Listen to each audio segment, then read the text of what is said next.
Bom dia, segunda-feira, 16 de outubro, título da lição: Seja uma bênção ao mundo inteiro.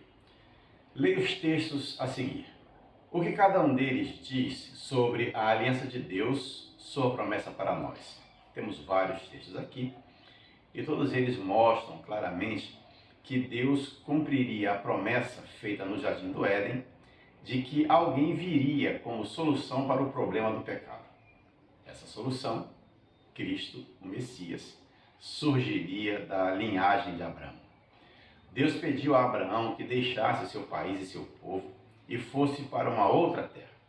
Era parte do plano divino usar o patriarca como um veículo para cumprir os seus propósitos na terra. O chamado de Deus demandava que Abraão rompesse completamente com o passado e também renunciar seus vínculos familiares para nunca mais voltar aos do seu próprio sangue e raça. Foi, de fato, uma dura prova. Em vez de terras férteis de pastoreio, ele encontraria uma região montanhosa.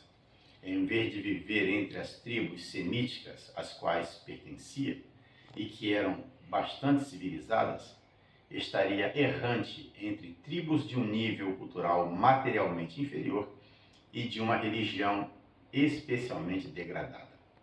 Não deve ter sido nada fácil para Abraão romper todos os laços com sua amada pátria, uma terra em que tinha passado toda a sua vida. Um jovem pode sair de seu país com pouca tristeza, mas certamente não foi fácil para um homem de 75 anos tomar essa decisão.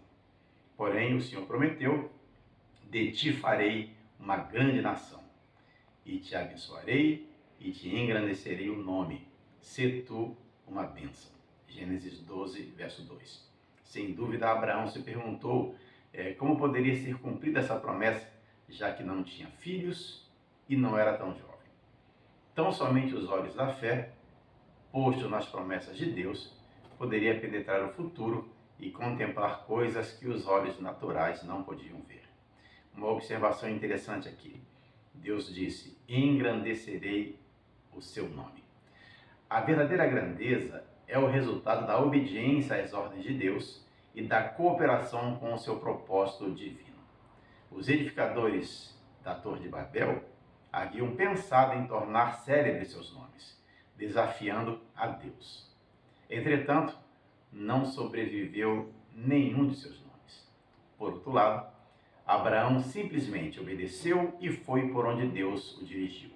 Resultado, ainda hoje, o nome Abraão é comum como nome pessoal e milhões de judeus, muçulmanos e cristãos o reverenciam por sua história e ainda o consideram como seu pai espiritual, o pai da fé.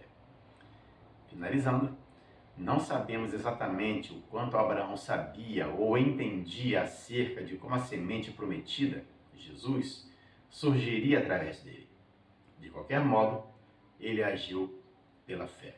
Conforme diz Hebreus 11:8, pela fé, Abraão, quando chamado, obedeceu, a fim de ir para um lugar que devia receber como herança, e partiu sem saber para onde ia.